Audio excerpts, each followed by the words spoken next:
সেই জায়গার চামড়া উঠিয়ে ফেলবো আমি। তুর্যের চোখের দিকে তাকিয়ে মিষ্টি হাসি উপহার দিয়ে বলে নন্দিতা। তুর্যের চোখ বড় বড় করে নন্দিতার দিকে তাকালো। জ্বরের ঘোর অনেকটা কমে এসেছে তার। শরীরের উষ্ণতাও আগের তুলনায় বেশ কম।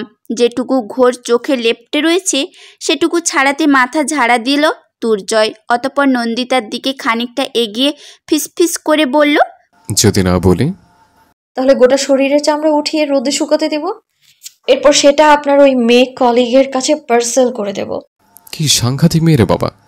এই এই তোমার বোকা বোকা ভাব কোথায় গেল? এমন সিংহিনে উঠলে কবে থেকে? যবে থেকে আপনার আশেপাশে অন্য নারীকে দেখেছি, স্বামীর পাশে অন্য নারীকে সহ্য করার ক্ষমতা, সহ্য করার চেয়ে সেই স্বামীকে লবণ মরিচ মিশিয়ে ফ্রাই করে ফেলা অনেকটাই better, right? And I will do it. কথাটুকু শেষ করে নন্দিতা উঠে যেতে গেলে হাত ধরে টান দিয়ে ঝট করে তাকে মেঝেতে ফেলে দেয় তুর্জয়। অতঃপর নন্দিতার শরীরের ওপর আতশোয়া হয়ে ঠোঁটে বাঁকা হাসি টেনে ধরে মুখ ডোবাই গলায়। নন্দিতা চমকে ওঠে, হুঁশিয়ারি জাহির করে বলে, একদম না, কাল ওই বাড়িতে যেতে হবে আমাদের। তাতে কি? নন্দিতা তুর্জয়কে ধাক্কা দিয়ে ঠেলতে ঠেলতে বেখেয়ালি কণ্ঠে বলে, ক্ষতবিক্ষত না করে ছাড়েন না আপনি। এমন দাগ নিয়ে ওখানে যাব কি করে? শুধু তো কামড়ের দাগ পড়ে, ইচ্ছাতে করে তোমাকে পুরোটাই খেয়ে ফেলে। ছি, অসভ্য, ছাড়ুন আমায়। তুর্জয় গলা থেকে মুখ তুলে ভ্রু উঁচিয়ে তাকায় নন্দিতার দিকে। মেকি রাগ দেখিয়ে বলে, আমাকে অসভ্য বানিয়েছে কে? আপনাকে যে সৃষ্টি করেছে আর আপনাকে যে জন্ম দিয়েছে তাদের মধ্যেই কেউ। সৃষ্টি করতে সৃষ্টি করেই খালাস। জন্মদাতা জন্ম দিয়ে হাত গুটিয়ে নিয়েছে, কিন্তু আপনি আমাকে অসভ্য নির্লজ্জ সবচেয়ে বেহায় পুরুষ বানিয়েছেন। এখন এগুলি সহ্য করার জন্য রেডি থাকুন। নন্দিতা আকাশ থেকে পড়ার মতো চমকে তাকায় তুর্যের দিকে। গলা উঁচিয়ে বলে, মিথ্যা, আমি কিছু করিনি। সাইলেন্সার থেকে অশুভ পুরুষ হওয়ার জার্নি আপনার একার, আমার তো এতে কোনো হাত নেই। হাত নয়, বৃষ্টি ভেজে তোমার এই লাস্যময় দেহটাই দায়ী সবকিছুর জন্য। ঘন কালো আঁধারি ঘরের দরজা ঠেলে লুকিয়ে চুরিয়ে প্রবেশ করছে কেউ। চারিদিকে সাবধানে দৃষ্টি মেলে সে এসে দাঁড়ালো একটা চেয়ারের সামনে। চেয়ারের বাঁধা এক ভদ্রমহিলা জীর্ণ চোখে তাকালো আগত মানুষটার দিকে। চোখে মুখে তার শুকিয়ে যাওয়া রক্তের দাগ, ঠোঁটের কোল ঘেঁষে এখনো তাজা রক্তের দেখা মিলছে। অথচ ভদ্রমহিলার ঠাঁই বসে আছে কঠোর তার দৃষ্টির গভীরতা দিয়েই যেন সামনের মানুষটাকে এফোড় ওফোড় করে দেওয়ার ক্ষমতা রাখে সে। আজকার জলিলের বড্ড জানতে ইচ্ছে করে এই ভদ্র মহিলাকে। কী বা সম্পর্ক তার তুর্জয়ের সাথে, যাকে বাঁচাতে গিয়ে এতখানি কাঠখড় পোড়াচ্ছে সে। সিকদারের ডেরাই থেকে তার নাকের ওপর দিয়ে খুঁটি খোলার মতো ঘুঁটি খেলার মতো সাহস যে সে মানুষের থাকে না। অথচ তাদের হাতে নিপীড়িত হয়েও এখনও তার জেদ স্পৃহা দমাতে পারেনি কেউ। কোনো রকম টর্চার বাদ রাখেনি, অথচ কোনোভাবেই নিজের মুখ খোলেনি এখনও ওই ভদ্র মহিলা। কাজ হয়েছে? জরাজীর্ণ কণ্ঠের আওয়াজে ধ্যান ভঙ্গ হয় আজকার জলিলের। এই ডেরায় দারোয়ান তিনি, অনেক বছর ধরে সিকদারদের বিশ্বস্ত সঙ্গী। অথচ তার মতো মানুষকে কিনা এই ভদ্রমহিলা সিকদারদের বিপক্ষে ব্যবহার করেছে। তেরোচা দৃষ্টি ফেলে আজগর সাহেব বলেন, আপনি যেভাবে বলেছিলেন সেভাবেই সব হয়েছে, এখন আমার পাওনাটা দিন। ভদ্রমহিলা তাকে হাতের ইশারায় কাছে আসতে বলল। আজকার জলিল তার দিকে এগিয়ে যেতেই ভদ্রমহিলার নিচু কণ্ঠে হুঁশিয়ারি দেওয়ার ভঙ্গিমায় বললেন, তোমাকে বিশ্বাস করতে পারি তাই না? জি ম্যাডাম, আমার এত বড় বিপদে আপনি যেভাবে সাহায্য করছেন, না হলে সিকদারের বিপক্ষে যাওয়ার মতো ক্ষমতা আমার ছিল নাকি? আমি জানি আমি বাঁচব না। সিকদার ধরা পড়লে পুলিশের হাতে মরব, আর ধরা না পড়লে তাদের হাতে মরব। মৃত্যু যখন আমার কপালের লিখন, তখন না হয় পরিবারটাকে বাঁচিয়ে নিজে একাই মরি। ভদ্রমহিলা হালকা হেসে বলেন, হাতের বালাজোড়া আর আংটিটা খুলে নাও। চেয়ারে বেঁধে রাখা হাত থেকে আজকার জলিল একজোড়া মোটা স্বর্ণের বালা আর একটা বিশেষ ধরনের পাথরের আংটি খুলে নিতেই ভদ্রমহিলা কণ্ঠ খাদে ফেলে নিচু কণ্ঠে বললেন, বালাজোড়া বিক্রি করে তোমার স্ত্রী আর ছেলেকে অনেক দূরে পাঠিয়ে দাও, বাকি টাকা তাদের হাতেই দিয়ে দাও। আর এই যে আংটি, এটা তোমাকে পৌঁছে দিতে হবে অ্যাডভোকেট দুর্জয় হাউসানের কাছে। কাজটা কিন্তু অনেক সাবধানে করতে হবে তোমাকে। কাজটা ঠিকমতো করতে না পারলে শিকদারের পিছে কি করছো জানিয়ে দেবো আমি তাদের। এরপর না বাঁচবে তুমি, না তোমার পরিবার, মনে রেখো। আজকার জলিল মাথা নত করে সম্মতি জানায় তাকে। অতপর আগের মতোই নিশ্চুপে বেরিয়ে যায় ঘর থেকে। নন্দিতা দুর্জয়কে ধাক্কা দিয়ে নিজের ওপর থেকে ফেলে দেয়। অতপর শার্টের কলার ধরে টানতে টানতে তাকে নিয়ে যায় বেডরুমের দিকে। দুর্জয় অসহায় ভঙ্গিতে নন্দিতাকে উদ্দেশ্য করে বলে, আরে আরে কি করছো? আমি কিছুই করিনি, বিশ্বাস করো। যা করার তনুজা করেছে। আমি একদম পবিত্র আছি বউ, টেস্ট করে দেখো। একদম শুধু তোমার গন্ধ পাবে আমার শরীর থেকে। একদম বাজে বকবেন না আপনি। কত বড় সাহস, অন্য মেয়ের কোলে চড়ে ঘরে আসেন। দুর্জয় অসহায় ভঙ্গিতে বলে, তুমি চাইলে তোমার কোলে আমি সারাদিন উঠে বসে থাকতে পারি, চাইলে কোল ছেড়ে বুকে আসতেও রাজি আমি। ভ্যাপসা গরমের সকাল।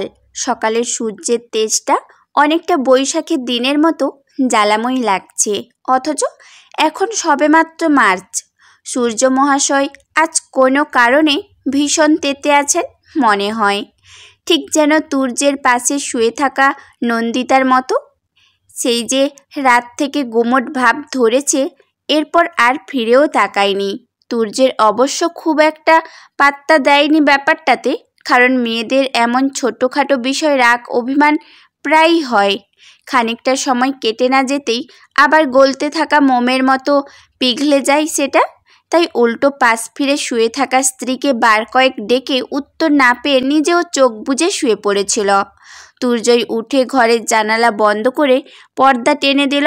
এরপর আবার আগের জায়গায় ফিরে এসে ঢুকে পড়ল নন্দিতার চাদরের মধ্যে। হাতের কুনুয়ের ওপর ভর দিয়ে খানিকটা ঝুঁকে দেখার চেষ্টা করল নন্দিতা ঘুমিয়ে কিনা। রাতের মতোই এক ঠাঁই ওপাশ ফিরে শুয়ে থাকার ফলে বালিশের সাথে তার নরম আদুরে গালটা লেপ্টে আছে। ঠোঁট দুটো একে অন্যের থেকে খানিকটা ফাঁক হয়ে আলতো করে খোলা। দুই কপালের মাঝে সূক্ষ্ম এক ভাঁজ। আগের চেয়ে বেশ খানিকটা মোটা হয়েছে নন্দিতা।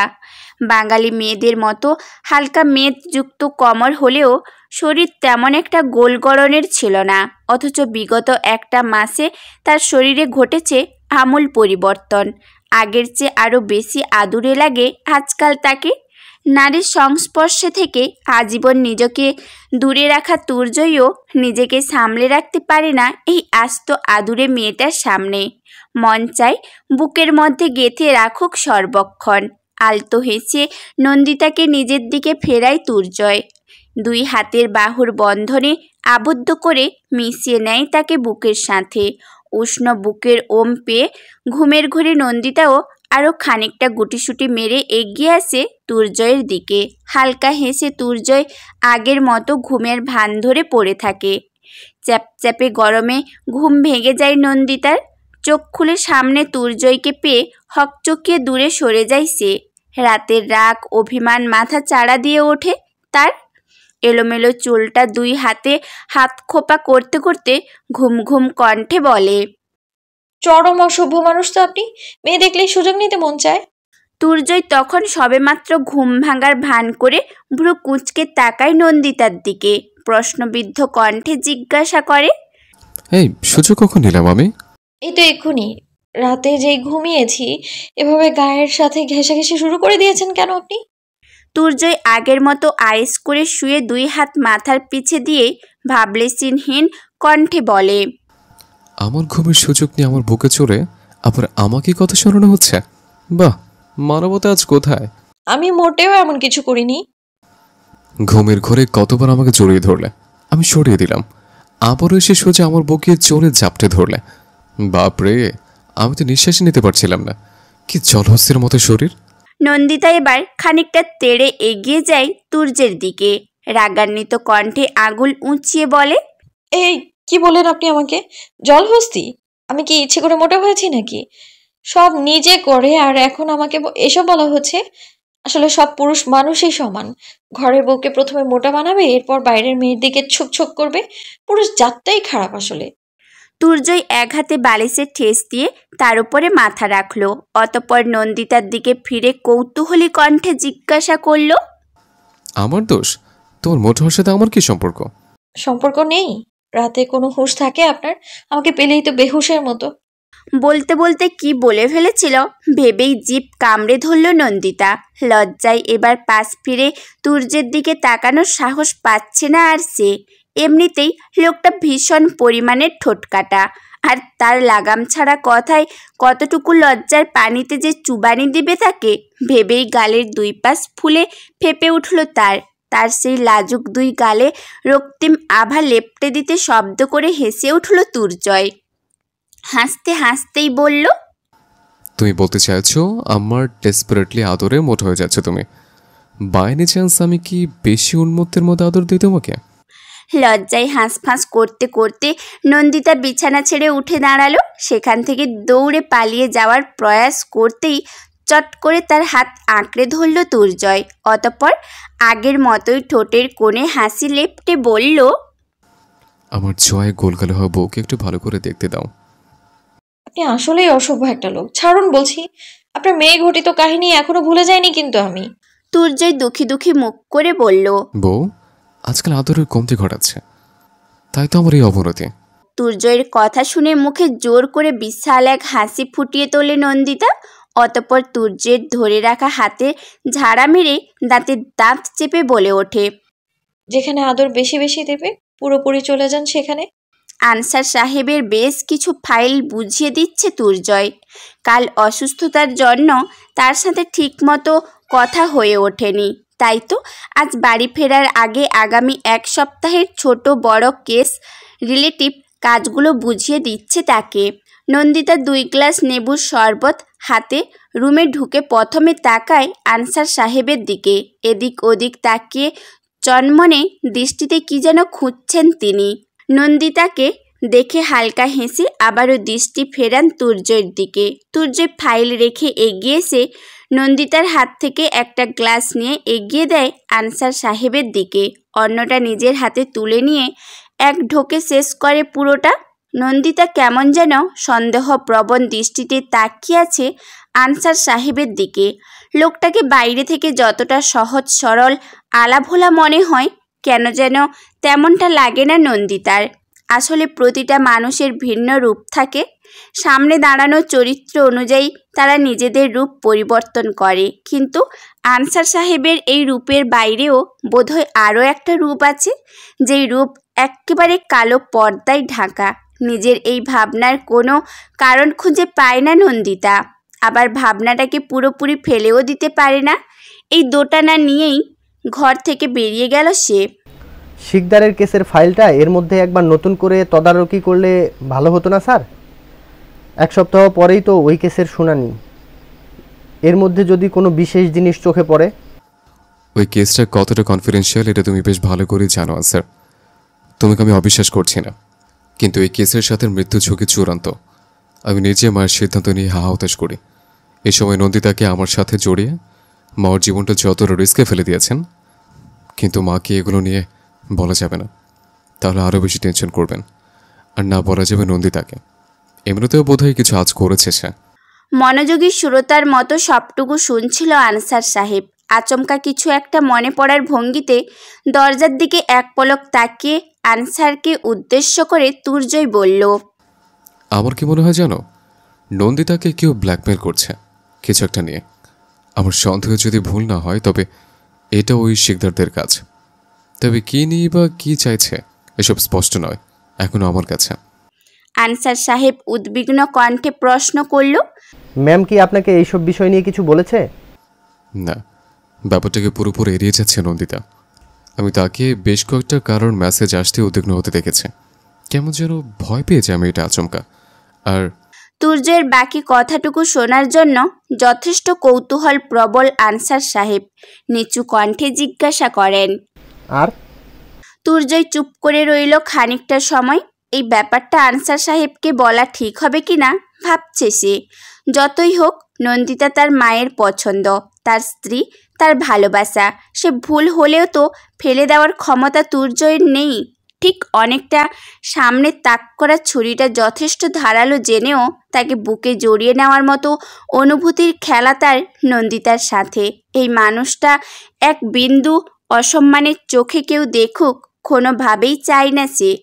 নন্দিতাও তার পরিবারকে যে পরিকল্পনা করে তাদের বাড়িয়ে পাঠানো হয়েছিল এবং এর পরের সব ঘটনাই যে তার কাছে কাকতালীয় লাগে না, সবটাই একটা পরিকল্পনার হিসেবে অনুমান করে, এই ব্যাপারটা আনসার সাহেবের সামনে প্রকাশ করল না সে। কেন যেন নন্দিতার ভালোবাসা নিয়ে কোনো সন্দেহ কাজ করে না তার। হয়তো এসব বিষয়ে বেশ প্রফেশনাল, তাই কোনো সংশয় প্রকাশ পায় না। তবে মনে প্রাণে সে ভাবতে চায় এই ভালোবাসাটুকু মিথ্যে না হোক, সে ধ্বংস হয়ে যাক, সব মিথ্যে হয়ে যাক, শুধু এই ভালোবাসাটুকু সত্য হোক। স্যার, আনসার সাহেবের ডাকে ঘোর ভাঙল তুর্জয়ের। তপ্ত এক শ্বাস ছেড়ে বলল, নন্দিতার ফোনে একটা মেসেজ দেখেছিলাম একদিন। কোনো একটা কাজ সম্পন্ন করার জন্য তীব্র জোর দিচ্ছে তারা নন্দিতাকে। ওরা কোনোভাবে কেসের ফাইলটা চাইছে না তো? এক কাজ করুন, ফাইলটা আমার কাছে রেখে দিন স্যার। ওটা এই বাড়িতে থাকা মোটেও সেভ নয়। তুর্জয় আলতো হেসে আনসার সাহেবের দিকে তাকিয়ে বলল, এবারের মতো সেভ জায়গা ওই ফাইলের জন্য আর কোথাও নেই। আমরা সবসময় আমাদের চোখের সামনে থাকা জায়গা নিয়ে খুব বেশি সন্দেহ করি না। আমাদের যত সন্দেহ চোখের আড়ালে থাকা জিনিস নিয়ে। কিন্তু স্যার, কোনোভাবে যদি পেয়ে যায়? আমি আমার সব ফাইলের উপরে কেসের নাম মার্ক করে রাখি, জানি তো। কিন্তু শিকদারদের ফাইল আমি অন্যভাবে মার্ক করেছি, যাতে কোনোভাবেই কারোর সন্দেহ যা পড়ে এটার উপর। সুন্দর একটা কাতানের শাড়ি পরেছে নন্দিতা। ফর্সা গোলগাল শরীরে গোলাপি রঙের শাড়িটা বেশ মানিয়েছে তাকে। টান টান চামড়া হওয়ার পরে শরীরের উজ্জ্বলতাও বেড়েছে খানিকটা। ফলস্বরূপ আগের চেয়ে আরও বেশি সুন্দরী লাগছে তাকে। গাড়ির ড্রাইভিং সিটে বসে নন্দিতার জন্য অপেক্ষা করছে তুর্জয়। মেন ডোর লক করতে গিয়ে বেশ হিমশিম খেতে হচ্ছে তাকে। এই তালায় চাবি লাগানো ব্যাপারটা কেন যেন বেশ বিরক্তি লাগে নন্দিতার কাছে। চাবি লাগানো হোক বা খোলা, এক্কেবারে হয় না কখনো তার দ্বারা। বেশ অনেকটা সময় কসরত করার পর অবশেষে মেন ডোরে তালা লাগাতে সক্ষম হয়েছে সে। এরপর লিফট বেয়ে নিচে নেমে গাড়ির দরজা খুলে ধপাস করে বসে পড়ল সে। এই গরমের দিনে এইটুকুতেই ক্লান্ত সে। তুর্জয় আর চোখে নন্দিতার দিকে তাকায়। কপালে, নাকে, ঠোঁটের ওপর বিন্দু বিন্দু ঘাম জমে আছে তার। পকেট থেকে সাদা ধবধবে রোমন্ত বের করে নিজের সিট বেল্ট খুলে খানিকটা এগিয়ে যায় সে নন্দিতার দিকে। পাশ ফিরে আচমকা তুর্জয়কে নিজের এতটা কাছাকাছি দেখে হকচকিয়ে যায় নন্দিতা। কিছু বলার আগেই তার ঠোঁটে আঙুল চেপে চুপ করিয়ে দেয় তুর্জয়। অতঃপর আলতো হয়ে রুমাল দিয়ে কপাল, নাক, গাল মুছিয়ে অবশেষে গলা ও পিঠের উন্মুক্ত অংশের ঘামটুকুও মুছে দেয়। এরপর পাশ থেকে সিট বেল্ট টেনে লাগিয়ে দিয়ে সরে যায় নিজের জায়গায়। নন্দিতা অবিশ্বাস্য চোখে তাকিয়ে থাকে তুর্জয়ের দিকে। তুর্জয় সেসব পাত্তা না দিয়ে সামনের দিকে তাকিয়ে গাড়ি স্টার্ট করে। কিছু দূর যাওয়ার পর সামনের দিকে চোখ রেখেই রসিকতা করে বলে ওঠে, আমাকে কানের পিঠে একটু কাজু লাগিয়ে দাও তো বউ। লোকজন আজকাল নজর ফেরাতে পারছে না আমার থেকে। নজর টজর লেগে যাওয়ার তীব্র সম্ভাবনা রয়েছে। চাতক পাখির মতো দরজার দিকে তাকিয়ে আছেন তুহিনা বেগম। আজ কতগুলো মাস পর এই ঘরটা কারোর হাসির গুঞ্জনে হৈ হৈ করে উঠবে। একাকিত্বের অভ্যস্ত দুটো মানুষকে খুব বাজে অভ্যাসে ফেলে দিয়েছিল মেয়েটা। কথায় কথায় খিলখিল করে হেসে ওঠা, খোশ মেজাজে তাদের যত্ন নেওয়া, একটু এদিক সেদিক হলেই কোমরে হাত দিয়ে তার শাসন। কখনো টের পেতে দেয়নি তাদের সাথে না থাকা কোনো সম্পর্কের কথা, অথচ সময়ের ফেরে আন্তিক সেই সম্পর্ক থেকে আজ গভীর সম্পর্কে আবদ্ধ তারা। ছেলের চেয়েও ছেলের বউয়ের প্রতি গভীর টান তার। মেয়েটা ভীষণ রকম মিশুকে কিনা। অল্প সময়ে যে কারোর মন কেড়ে নেওয়ার ক্ষমতা রাখে। তার বেহায়া মন লাজ লজ্জা ভুলে অপেক্ষা করছে আরও কিছু দেখার। কাঠখোট্টা ছেলের জীবনে নারীর সঙ্গের পাকাপাকি উপস্থিতি কি ঘটেছে? তুর্জয় কি সবটুকু দিয়ে আপন করে নিয়েছে নন্দিতাকে? এই ভাবনা তাকে আরও বেশি উদ্গ্রীব করে তুলেছে। তিনি মন থেকে চান ইট পাথরের যান্ত্রিক শহরে থাকা তার যন্ত্রমানব ছেলেটা আর 5টা স্বাভাবিক মানুষের মতো জীবন পাক। আর তাই তো হুট করেই নিয়েছিলেন সেই সিদ্ধান্ত। তার সিদ্ধান্ত কতটুকু সঠিক সেইটুকু দেখার পালা এখন। খাবার টেবিলে এলাহি আয়োজন দেখে চোখ ছানাবড়া হওয়ার উপক্রম নন্দিতার। 2 হাত কোমরে রেখে বাঁকা চোখে তাকায় তুহিনা বেগমের দিকে। রাগ রাগ ভাব নিয়ে বলে, বারণ করেছিলাম না এত কিছু করতে?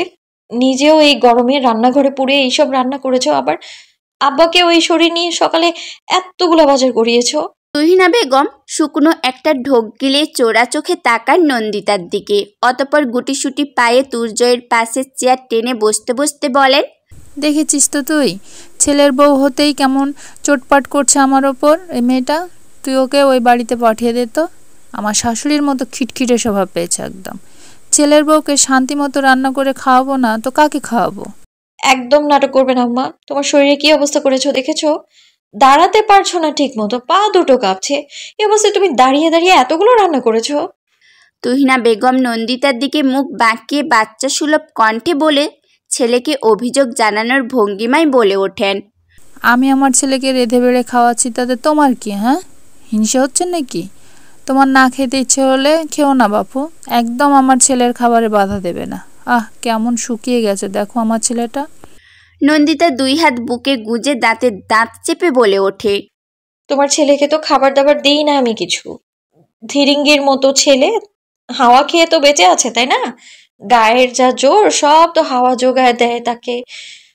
একবার ধরলে হয়, তার ইচ্ছে না হওয়া পর্যন্ত ছাড়েই না। নন্দিতার লাগামহীন কথায় শব্দ করে কেসে ওঠে তুর্জয়। ঠোঁটের কোণে মিটিমিটি হাসি ফুটে ওঠে তুহিনা বেগমের। তবে তিনি বিষয়টাকে আরও বাজিয়ে দেখতে চান, তাই তো উদ্দেশ্য প্রণোদিতভাবে বলে ওঠেন, তুমি কি আমার ছেলেকে জল্লাদ বলতে চাইছো নাকি? ও তোমাকে মারধর করে? এমন ছেলে না আমার, একদম উল্টাপাল্টা দোষ দিবে না কিন্তু। না না, মারবে কেন? তার চেপে চুপে আদর করা মারের চেয়ে কম কিসে? দম বন্ধ হয়ে আসার জোগাড়।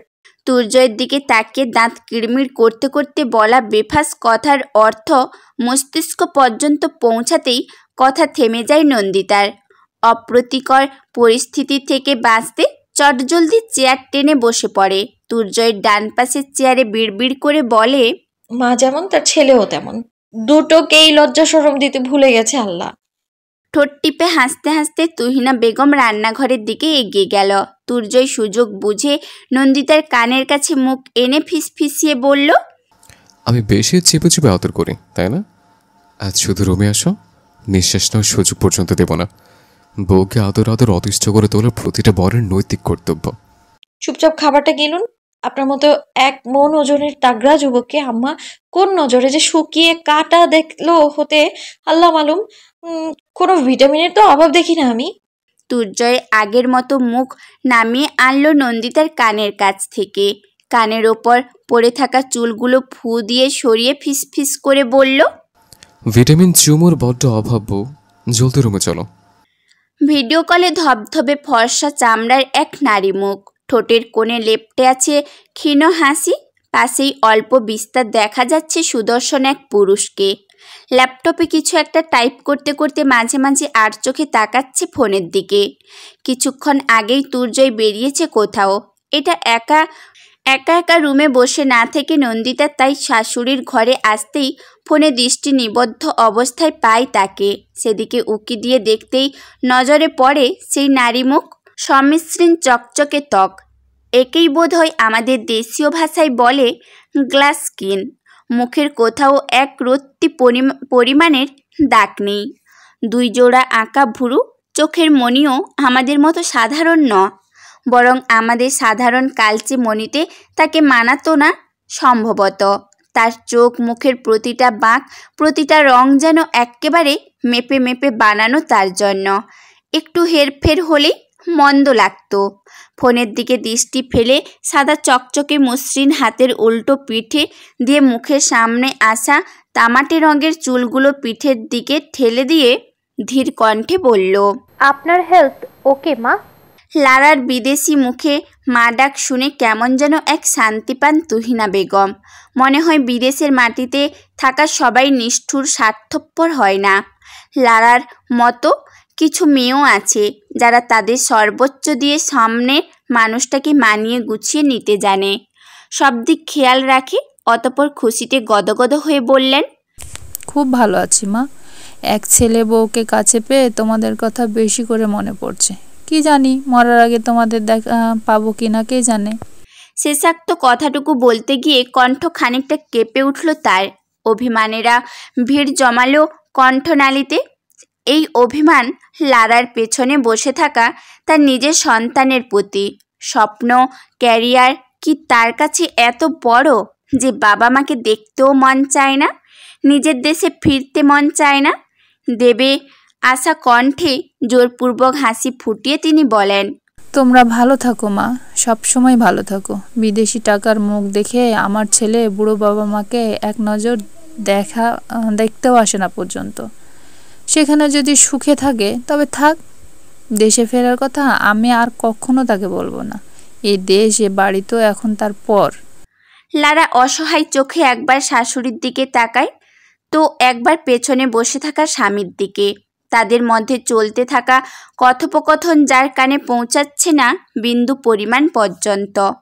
ল্যাপটপে জরুরি এক কনফারেন্স ব্যস্ত সে। এমন এক আবেগঘন পরিস্থিতি থেকে তাকে উদ্ধার করতে ছুটে এলো তুরা।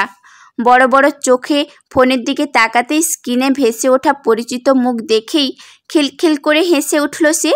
মায়ের কোলের মধ্যে শান্তভাবে বসে ফোনের দিকে তাকিয়ে নরম তুলতুলে দুই ঠোঁটের আদল গলিয়ে বের হলো সুমিষ্ঠ ধ্বনি, দিদু তুমি এত না কেন, আই মিস ইউ। তুলতুলে নরম দেহের গড়নের নাতনিকে দেখে সকল অভিমান এক পলকেই যেন গলে গেল তুহিনা বেগমের। নাতনিটি তার দেখতে একদম পুতুলের মতো, ভাসা ভাসা চোখে হালকা তামাটে চোখের মণি, কোচড়া চুলের তামাটে রং, মখমলি ফর্সা বদনে আদুরে আদুরে ভাব, দুই গালে লেপ্টে থাকা গোলাপি আভা, তুলতুলে গোলাপি দুটো ঠোঁট। বাচ্চাটাকে দেখলেই বুকে টেনে নিতে চাওয়ার জন্য আকুপাকু করে মন। ঝাপসা চোখে সেদিকে তাকিয়ে তুহিনা বেগম বললেন, আমার তুলতুলা কেমন আছে? উফ দিদু, ইটস তুলা, নট তুতুলা তুলা। তুলার বিরক্তিমাখা মুখের আধো আধো বুলির সাথে কপাল চাপড়ে বিরক্ত প্রকাশ করার ভঙ্গিমায় হেসে ওঠে উপস্থিত সকলে। নন্দিতা খানিকটা কাছে এগিয়ে গিয়ে গম্ভীর মনোযোগ দিয়ে দেখতে থাকে তুলাকে। এমন সময় ফোনের দিকে খানিকটা ঝুঁকে পড়ে তুলা। আঙুল উঁচিয়ে ফোনের দিকে তাক করে প্রশ্নমাখা কণ্ঠে বলে ওঠে, আই বিউটিফুল লেডিটা কে দিদু? তুলার মতোই নরম তুলতুলে বাচ্চাটাকে কোলে নিতে গিয়ে দ্বিধায় পড়ে যায় নন্দিতা। এত নরম কারোর শরীর হতে পারে বুঝি? তার নরম হাতের চাপেই যেন দেবে যাচ্ছে তুলার শরীরের মাংসল অংশ। ধবধবে ফর্সা চামড়ার টান পড়ায় লালচে হয়ে পড়েছে সাথে সাথেই।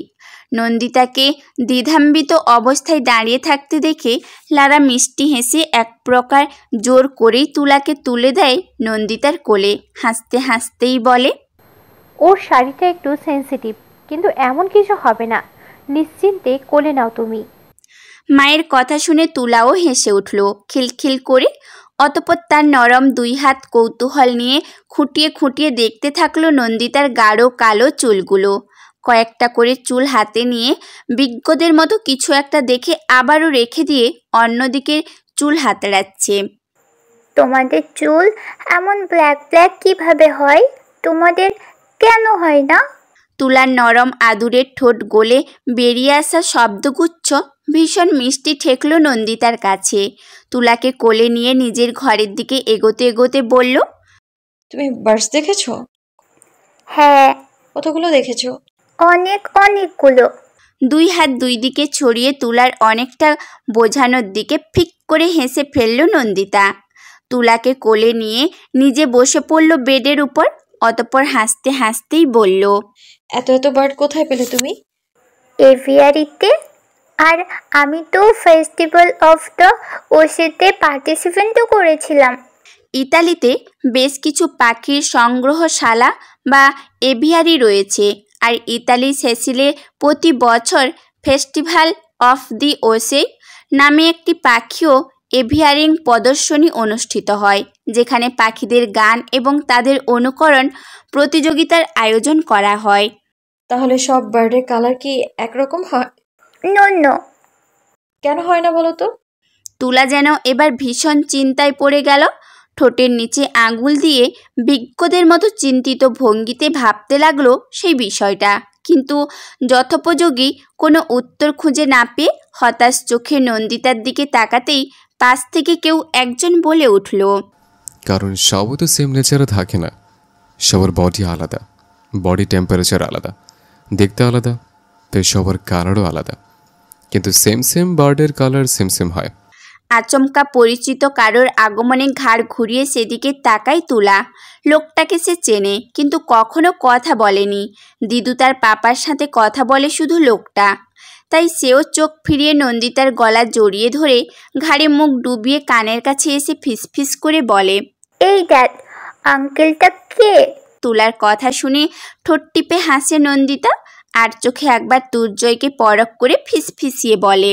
ভিনদেশি ভিন্নভাষী তুলা খারুস শব্দের অর্থ না বুঝলেও নন্দিতার গলায় মুখ গুঁজতে গিয়ে ফর্সা ত্বকে কালচে এক দাগ চোখে পড়ল তার। ডান হাতের আঙ্গুল দিয়ে দাগটাকে আলতো করে ছুঁয়ে দিয়ে অবাক কণ্ঠে বলল, দেখ আঙ্কেল কি তোমাকে ব্যথা দেয়? এই যে এখানে ব্যথা দিয়েছে না? নন্দিতা কাঁদো কাঁদো মুখ করে ঠোঁট উল্টে সম্মতি জানাতে তৎক্ষণাৎ মোচড়ামুচড়ি করে তার কোল থেকে নেমে গেল তুলা। তুর্যর সামনের সোফায় বসে কিছু পেপার ঘাঁটাঘাঁটি করছিল। পেপার ঘাঁটাঘাঁটি করলেও তার সবটুকু নজর ছিল তুলা আর নন্দিতার দিকে। তুলাকে জাপটে ধরে আদর করা, তুলার নরম দুই হাতে নন্দিতার গলা জড়িয়ে ধরা, নন্দিতার চোখে মুখে ভেসে ওঠা খুশির ঝলক, কোনোটাই চোখ এড়ায়নি তার। কিন্তু আচমকা তুলাকে নিজের সামনে পেয়ে ভরকালো সে। পেপারটা মুখের থেকে খানিকটা নামিয়ে ভ্রু উঁচিয়ে প্রশ্নবিদ্ধ চাউনিতে তাকালো তুলার দিকে। তুলার দুই হাত কোমরে গুঁজে তুর্যের দিকে নিরাপদ দূরত্বে দাঁড়িয়ে খানিকটা রাগী কণ্ঠে বলল, তোমাকে পুলিশে দেওয়া হবে, ক্রাইম করেছো। আমার ক্রাইমটা যেন কি? ভ্রু উঁচিয়ে অবাক হওয়ার ভঙ্গিমায় বলল তুর্জয়, প্রীতি আন্টিকে ব্যথা দিয়েছো। She has too much, black হয়ে গেছে। তুর্জয় এবার নড়ে চড়ে বসলো খানিকটা। এতক্ষণ মজার ছলে কথাগুলো নিলেও এবার বেশ চিন্তা হচ্ছে তার। সত্যি কি নিজের অজান্তে ব্যথা দিয়ে ফেলেছে নন্দিতাকে? অথচ মেয়েটা একবার মুখ ফুটে বলল না পর্যন্ত। মনের উসখুস অবস্থা কমাতে খানিকটা কাশি দিয়ে তুলাকে উদ্দেশ্য করে বলে উঠল, কোথায় ব্ল্যাক হয়েছে দেখো তো আমাকে একটু। নন্দিতা বেডে বসে ঠোঁট টিপে হাসছিল এতক্ষণ। ভেবেছিল তুর্জয় বোধহয় সাথে সাথেই ধরে ফেলবে ব্যাপারটা, কিন্তু সে যে এভাবে তেড়ে হুড়ে তার ব্যথা নিয়ে গবেষণা করতে ছুটে আসবে একথা কোশমিন কালেও ভাবেনি সে। শ্বশুরবাড়িতে আসার তৃতীয় দিন আজ নন্দিতার। শাশুড়িকে সরিয়ে নিজের হাতে রান্নাবান্না সহ সবটুকু কাজে একাই করেছে সে আজ। তুহিনা বেগম বেশ কয়েকবার রান্নাঘরে উঁকি দিতে গেলে নন্দিতার চরম হুঁশিয়ারির পিঠে পাল্টা প্রতিবাদ করে উঠতে পারেননি আর। ব্যস্ত বেলা শেষে সাঁচ নামতেই আচমকা কলিং বেলের শব্দে খানিকটা বিব্রত হয় সকলে। এই অসময়ে এই বাড়ির দরজায় আসার মতো কেউ তেমন নেই, অথচ দরজার ওপারে থাকা মানুষটা একইভাবে কলিং বেল চেপেই যাচ্ছে। কলিং বেলের ঝাঁঝা করা শব্দে বিরক্ত তুর্জয়ও শাড়ির আঁচল ঠিক করতে করতে তড়িঘড়ি দরজা খুলতে এগিয়ে যায় নন্দিতা। দরজা খুলতেই সামনে দাঁড়ানো মানুষগুলোকে দেখে তবদা খেয়ে যায় নন্দিতা। নিজের চোখকে বিশ্বাস করতে না পেরে নন্দিতা গলা উঁচিয়ে ডাক দেয় তুহিনা বেগমকে।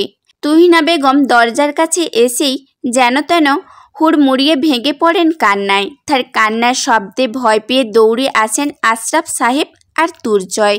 সকলের থমথমে মুখের দিকে তাকিয়ে ডান হাতে মাথা চুলকাতে চুলকাতে লাজুক ভঙ্গিতে তুহিন বলে ওঠে, সারপ্রাইজ দিতে গিয়ে মারধর খেতে হবে নাকি আম্মা? তোমরা চিনতে পারছো না আমাদের? তুহিনা বেগম ঝড়ের বেগে ঝাঁপিয়ে পড়েন তুহিনের বুকে। কেঁদে কেটে একাকার অবস্থা তাহার। তুহিন মাকে দুই হাতে আগলে নিয়ে ভেতরে ঢুকলো। তার পেছন পেছন তুলাকে কোলে নিয়ে ভেতরে ঢুকলো লারা। তুর্যই এগিয়ে গিয়ে তাদের লাগেজ ভেতরে টেনে নিয়ে দরজা আটকে দিল। মা ছেলের মিলন পর্বের মাঝে খানিকটা স্পেস দিতে ছোট্ট তুলাকে কোলে নিয়ে রুমে চলে এসেছিল নন্দিতা। বাইরের ঘর থেকে এখনো তুহিনা বেগমের কান্না ভেজা শব্দ শোনা যাচ্ছে। এতগুলো বছরের জমানো অভিমান এত সহজে গলে নাকি? ভাবনায় নিমগ্ন নন্দিতার একদম গা ঘেঁষে বসে তুর্জয়। কোলে তুলে নেয় ছোট্ট তুলাকে, কিন্তু তুলার চোখ মুখ লাল করে তাকিয়ে আছে তুর্যের দিকে। কিছুতেই যাবে না তার কোলে। তুর্জয় অসহায় চোখে তুলার দিকে তাকায়, বলে, তোমার ভালো আন্টিকে বলো তো তার ব্ল্যাক ব্ল্যাক দাগ আমাকে দেখাতে, আমিও দেখি কেমন ক্রাইম করে ফেললাম নিজের অজান্তে। তুর্যের কথা শুনে চট করে নিজের কাছের কালচে অংশে হাত চাপা দেয় নন্দিতা। সেদিকে চোখ যেতেই এতক্ষণে পুরো ব্যাপারটা স্পষ্ট হয় তুর্যের কাছে, আর সাথে সাথেই শব্দ করে হেসে ওঠে সে। তুলা ভীষণ বিরক্ত। এই খারাপ লোকটা ক্রাইম করে আবার এভাবে হাসছে কেন? ভাবতে ভাবতে ডান হাতের আঙুল উঁচিয়ে তুর্জয়কে উদ্দেশ্য করে বলে, ক্রাইম করে হাসতে নেই, জানো না তুমি? ক্রাইম যদি এমন হয় তাহলে তো আমি আস্ত এক ক্রিমিনাল। এমন অনেক ব্ল্যাক ব্ল্যাক দাগ তো তোমার প্রিটি আন্টির পুরো শরীর জুড়ে আমার অস্তিত্বে জানান দেয় আমার অবাধ্য বিচরণের। তুলা এত ভারী ভারী বাংলা কিছুই বুঝলো না, শুধু বুঝলো যে এই আঙ্কেল মোটেও ভালো না, তার প্রিটি আন্টিকে ব্যথা দেয় শুধু। তুলাকে একভাবে তার দিকে তাকাতে দেখে তুলার দিকে খানিকটা ঝুঁকলো সে, অতঃপর মস্করা করার ভঙ্গিতে বলে ওঠে, তোমার প্রিটি আন্টি যে আমাকে আরো বেশি ব্যথা দেয় তাকে তুমি জানো? আমার পুরো পিঠ জোরে খামচে দেয় সে। বেশ কয়েক ঘন্টা সময় নিয়ে তুহিনা বেগমের অভিমান গলাতে সক্ষম হলো তুহিন। অতঃপর জমজমাট একটা রাতের খাবারের আয়োজন নেমে পড়ল নন্দিতা। গুটি গুটি পায়ে তার পাশে এসে দাঁড়ালো লারা। আলতো হেসে বলল, আমিও একটু হেল্প করি। নন্দিতা মিষ্টি হেসে লারাকে কিছু করতে বারণ করলেও শুনল না সে। কিচেনের এদিক ওদিক তাকে কিছু খুঁজতে খুঁজতে বলল, আমি ডেজার্টটা অনেক ভালো বানাই, এটা না হয় করতে দাও একটু। নন্দিতা আর কথা বাড়ালো না। এই সংসার যতটুকু তার ততটুকু লারারও, তাই শখ করে কিছু করতে চাইলে তাকে না করা উচিত হবে না। কাজ করতে করতে লারা নন্দিতার দিকে তাকিয়ে আচমকা বলে উঠল, তুমি কিন্তু বেশ সুন্দরী, পিকচারের চেয়ে সামনাসামনি বেশি সুন্দরী। লাজুক হেসে নন্দিতা সেই কথার প্রতিবাদ করে বলে ওঠে, কি যে বলো না তুমি, আমি তো শুধু তোমাদেরকেই দেখছি। কি সুন্দর গায়ের রং, চোখ মুখের গড়ন, সবকিছু যেন পারফেক্ট। আমাদের দেশের মানুষ এশিয়ান স্কিন টোন অনেক বেশি পছন্দ করে জানো। আমাদের মধ্যে একটা ন্যাচারাল ব্যাপার থাকে, আমাদের সবাই তো প্রায় একই রকম, অথচ এখানে কত ধরনের স্কিন টোন দেখতে পাওয়া যায়। লারা এত কথা একসাথে খুব কমই বলে। স্বল্পভাষী হওয়ায় খুব বেশি কথা বলার অভ্যেস তার নেই। তবুও সমবয়সী একজনকে পেয়ে আজ যেন অনেক কথা বেরিয়ে আসছে তার। তুর্যর আহাসানের কেবিনের বাইরে দাঁড়িয়ে আছে আজকার জলিল। বয়স তার খুব বেশি না হলেও অল্পও বলা যায় না। বিগত কয়েকদিনের দৌড়ঝাঁপ নির্ঘুম রাতে যাপন যেন বয়সের তার আরও খানিকটা বাড়িয়ে দিয়েছে তার। বালা দুইটা বিক্রি করে 5 লাখ টাকা পেয়েছিল তিনি, যার থেকে 3 লাখ টাকা খরচ করে ছেলেকে দেশের বাইরে পড়তে পাঠিয়েছেন, আর স্ত্রীকে রেখে এসেছেন দূর সম্পর্কে এক চাচার বাড়িতে। আর বাকি টাকাটুকু স্ত্রীর নামে অ্যাকাউন্টে রেখে দিয়েছেন, যেন তার অবর্তমানে পরিবারের মানুষজনকে পথে না বসতে হয়। সবটুকু কাজ সেরে অবশেষে তিনি এসেছেন তুর্জয়ের কাছে, ভদ্রমহিলার দেওয়ার দায়িত্বটুকু থেকে নির্ভর হতে। কেবিনের দরজা ঠেলে ভিতরে প্রবেশ করতেই সামনের চেয়ারে বসে থাকা লোকটাকে উদ্দেশ্য করে বলে, আপনার সাথে জরুরি কিছু কথা ছিল স্যার। আনসার তখন সামনে রাখা ফাইলগুলো ঘাঁটাঘাঁটি করছিল। আচমকা কারোর কণ্ঠস্বরে খানিকটা ঘাবড়ে গেলেও নিজেকে যথাসম্ভব স্বাভাবিক করে বলে, আমি একটু ব্যস্ত আছি, যা বলার তাড়াতাড়ি বলুন। আপনার স্ত্রীর একটা আংটি আমার কাছে আছে, ওইটা দিতে এসেছিলাম স্যার। কিন্তু আমি তো এখনো বিয়ে করিনি। আনসারের উত্তরে খানিকটা থতমত খেয়ে যায় জলিল। হালকা ঢোক গিলে শুকনো ঠকঠকে কণ্ঠটাকে খানিকটা ভিজিয়ে নেওয়ার ব্যর্থ চেষ্টা চালিয়ে বলে ওঠে, অ্যাডভোকেট তুর্জয় আহসান সাহেব না আপনি? আমি আনসার, স্যারের অ্যাসিস্ট্যান্ট। আপনি এবং জিনিসটা আমাকে দিয়ে যান, আমি স্যারকে দিয়ে দিব। আনসার ফাইল চেক করতে করতে হাত বাড়িয়ে সামনে তাকাতেই ইতিমধ্যে লোকটা বেরিয়ে গেছে সেখান থেকে। খানিকটা অবাক হয়ে সেদিকে তাকিয়ে রইল আনসার। লোকটার আসল উদ্দেশ্য কি? শুধুই নন্দিতাকে কোনো জিনিস দেওয়া ছিল নাকি অন্য কিছু ভেবে পেল না। তবে মনের মাঝে একটা খটকা লেগেই থাকলো। বিগত 3 দিন ধরে পরপর তুর্যের ফ্ল্যাটে গিয়েছিল জলিল, অথচ সেখানে একইভাবে তালা ঝোলানো। অবশেষে সে হতাশা নিয়ে আবারও ফিরে গেল শিকদারের ডেরায়।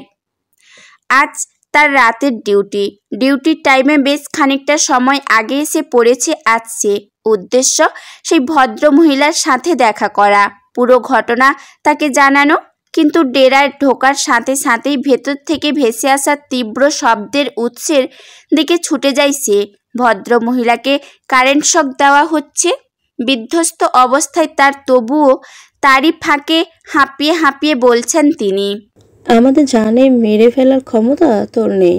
তোর কলেজে এখনো এতটা সাহস জেগে উঠতে পারেনি। কমিশনার নওশেখের স্ত্রী আমি।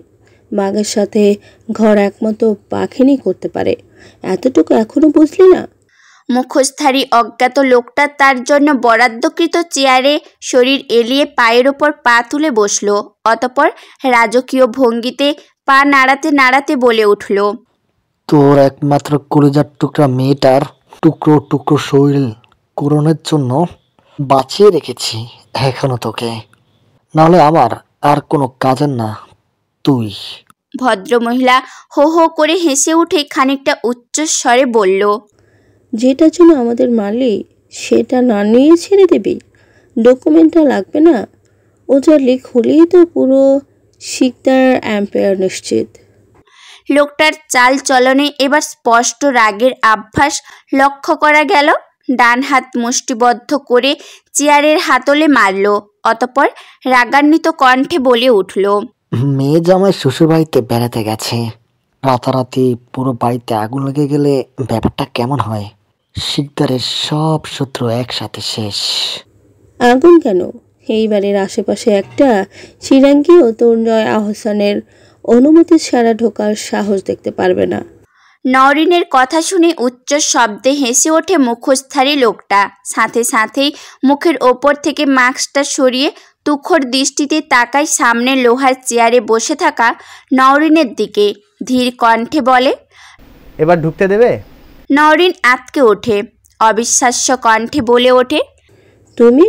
আনসার হাসতে হাসতেই আগের মতো আয়েসি ভঙ্গিতে বসে পড়ে চেয়ারে।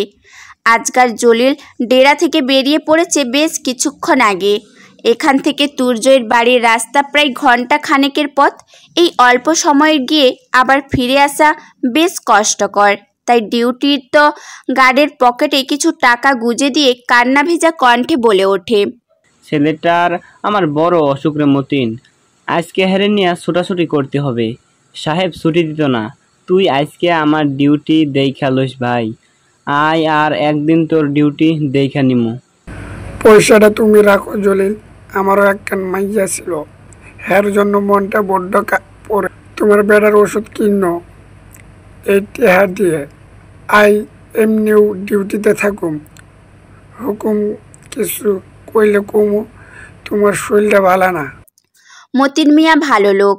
এমন একজন সহজ সরল আর ভালো লোক কিভাবে যে এই শয়তানের ডেরায় পাহারাদার হিসেবে এলো জানা নেই।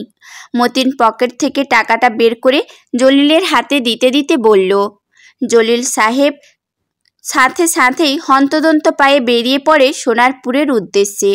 বালিগঞ্জ থেকে কয়েকটা স্টেশনের পথ সোনারপুর। এরপর সেখান থেকে মিনিট 20 পথ পেরোলেই সাইয়াত মোহর আলী সাহা সরকার দরগাহ।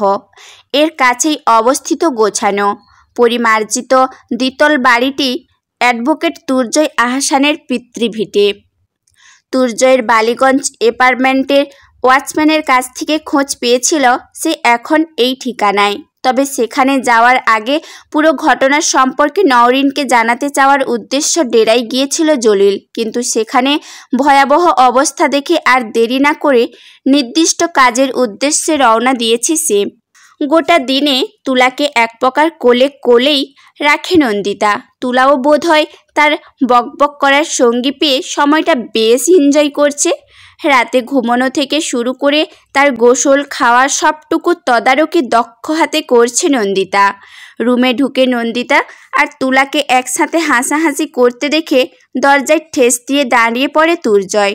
নন্দিতার গলা দুই হাতে আঁকড়ে অনবরত খিলখিল করে হেসে চলেছে তুলা, আর নন্দিতা তার হাসি আরও খানিকটা বাড়িয়ে দিতে গলায় পেটে অনবরত নাক ঘষে চলেছে। অতঃপর দুজনে একসাথে হেসে লুটোপুটি করে শুয়ে পড়ে বেডে। মানুষ অত্যন্ত লোভী এক প্রাণী।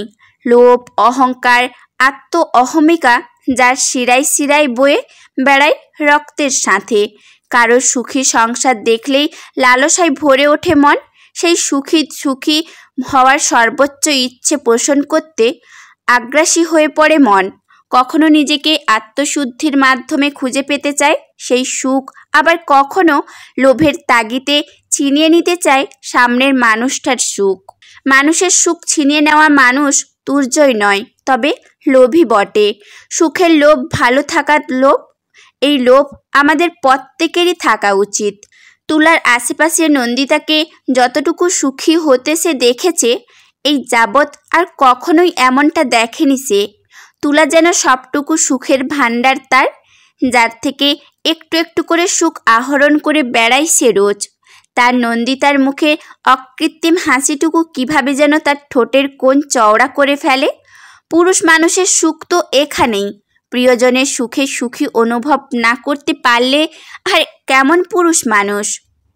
দুজনকে একসাথে দেখতে দেখতে তুর্জয়ের মনে পড়ে গেল নিজেদের সংসারের কথা, নন্দিতাকে নিয়ে বাড়তে থাকা অনিশ্চয়তার কথা, তার অভাবনীয় পরিবর্তনের কথা। বিশ্বাস অবিশ্বাসের দোলাচলে তুর্জয় বিশ্বাসকে খুঁটি করে এগিয়ে চলেছে জীবনে। ভালোবাসার মতো ঠুনকো জিনিসে আজকাল তার দৃঢ় বিশ্বাস জন্মেছে। এই বিশ্বাস যদি তার বোকামি হয় তবে বোকামিতেই শেষ হোক সে, তবুও জিতে যাক ভালোবাসা। মৃত্যুর শিওরে দাঁড়িয়ে আধো আধো কণ্ঠে সে বলুক, ভালোবাসা জিতে গেলাম আমিও, অথচ আমাকে হারাতে গিয়ে সবটুকু হারলে তুমি। বিশ্বাসের অবিশ্বাসের খুঁটিটুকু আরও খানিকটা মজবুত করতে এবার বোধহয় কারোর আশার প্রয়োজন। তাদের একান্ত আপন কেউ, তাদের অংশ কেউ। ভাবনায় বিভোর তুর্জয় ওয়াশরুমে ঢুকতে বেশ জোরালোভাবে স্লিপ খেলো। শব্দ পেয়ে ছুটে এলো নন্দিতা আর তুলা দুজনেই। তুলাকে গোসল করাতে করাতে দুষ্টুমিতে এলোমেলোভাবে সাবন পানি ছড়িয়েছিল সে, অথচ সে কথা বেমালুল ভুলে গিয়ে দুপুর থেকে এখন বিকেল, আর সেই সাবন পানিতে অসাবধানতায় বাজেভাবে স্লিপ করেছে তুর্জয়। ব্যথাতুর তুর্জয়কে দেখে ফিক করে হেসে দেয় তুলা। ব্যাপারটাতে সে যেন ভারী মজা পেয়েছে। পাবে নাই বা কেন? যে লোকটা তার প্রিটি আন্টিকে ব্যথা দেয় এত বাজেভাবে, তাকে ব্যথা পেতে দেখে তো আনন্দ হওয়ারই কথা তার। হাসবে না করে নন্দিতাও শব্দ করে হেসে উঠল তুলার সঙ্গে। তুর্জয় রাগী দৃষ্টিতে নন্দিতার দিকে তাকালে কিছুক্ষণের জন্য নিজেকে নিয়ন্ত্রণ করে নন্দিতা অতঃপর আবারও শব্দ করে হেসে ফেলে। সন্ধ্যা ঘনিয়ে আকাশে, ঘনীভূত মেঘের ফাঁক ফোকর দিয়ে উঁকি দিচ্ছে চাঁদের আবছা আলো। কোমরে বেশ ব্যথা পেয়েছে তুর্জয়। ঘটনা শোনার পর লারা বেশ দুঃখী মুখে ক্ষমা চেয়েছে বেশ কয়েকবার। যাওয়ার সময় সাথে করে নিয়ে গেছে তুলাকে। তুর্জয় হাসি মুখে ব্যাপারটা মেনে নিলেও মানতে পারছে না নন্দিতা। এই কয়েকটা দিন তুলা তার অভ্যাসে পরিণত হয়েছে। অন্তত এই মুখ গোমরা সাইলেন্সারের লোকের থেকে তো ঢের ভালো। ব্যালকনি থেকে আনমনে তাকিয়ে নন্দিতা আকাশের দিকে চেয়ে কি যেন ভাবছে। এই বাড়িতে আসার পর থেকেই বাবা মায়ের কথা ভীষণ মনে পড়ছে তার। এতদিনে তুলাকে কাছে পেয়ে ভুলেছিল সব কিছু, কিন্তু আজ আচ্ছা তার কি কাঁদা উচিত? ঠিক যেমন করে মেঘযুক্ত ভারী আকাশ গর্জে ওঠে বর্ষা করে তার ধরণীতে, তারও কি তুর্জনের গর্জনে বর্ষা আনা প্রয়োজন এই চোখে? চোখ যে জ্বালাপোড়া করে কোথাও বৃষ্টি নামে না। বেডে উপুর হয়ে শুয়ে নন্দিতাকে একঠাই দেখছে দুর্জয়। নন্দিতার ভারী হৃদয়ে ভারযুক্ত নিঃশ্বাস যেন এখান থেকেই টের পাচ্ছে সে। মেয়েটাকে সে সর্বোচ্চ সুখ দিতে চায়, অথচ কিভাবে তার আজলাই সবটুকু সুখ ঢেলে দিবে খুঁজে পায় না। একসাথে থেকেও কোথাও একটা দূরত্ব যেন থেকেই গেছে তাদের মধ্যে। তপ্ত শ্বাস ফেলে দুর্জয় একরাশ মুগ্ধতা ঢেলে ডেকে উঠল নন্দিতাকে। নন্দিতা, কি জানি। আনমনে আকাশের দিকে চেয়ে বলে উঠল নন্দিতা। মন খারাপ? কি জানি। দুর্জয় স্পষ্ট শুনতে পেল নন্দিতার দীর্ঘশ্বাসের শব্দ। সাথে সাথেই কণ্ঠে দুষ্টুমি এনে বলল, কাছে আসুন, প্রত্যেক বছর একটা করে লিটল আসান আপনার কোলে ধরিয়ে দেব, আই প্রমিস। দুর্যের দিকে তাকিয়ে মুচকি হাসল নন্দিতা। বলল, আগে নিজের ভাঙা কোমরটা নিয়ে একা একা দাঁড়াতে শিখুন, এরপর বড় বড় লেকচার দিবেন মিস্টার। শুধু কোমরটা একটু ভাঙা, বাকি বডি পার্টস আমার একদম ঠিকঠাক আছে Mrs Hasan, trust me. Nandita ভুরু কুঁচকে তার দিকে তাকালো। দুর্জয় চোখে মুখে ইনোসেন্ট একটা ভাব ধরে বলল, বিশেষ না হলে চেক করে দেখতে পারেন। অসভ্য।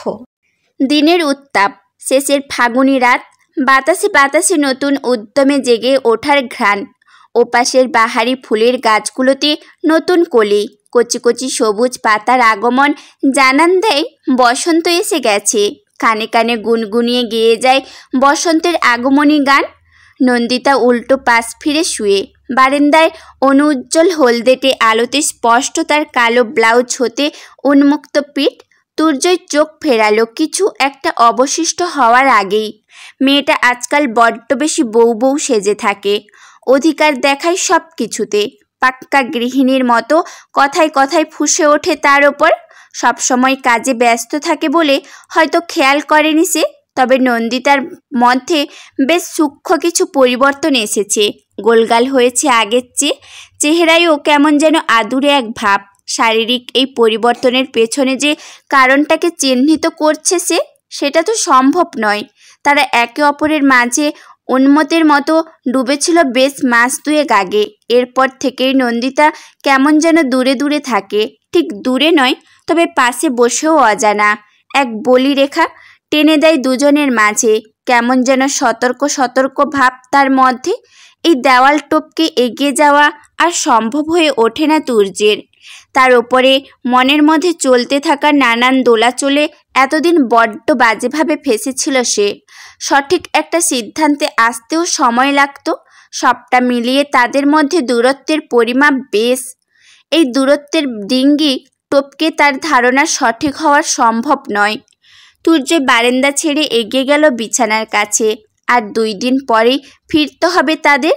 তুলাকে ফেলে, একটা যৌথ পরিবার ফেলে নন্দিতার এই বাড়িতে যাওয়ার বেশ কষ্টকর হবে নিশ্চয়ই।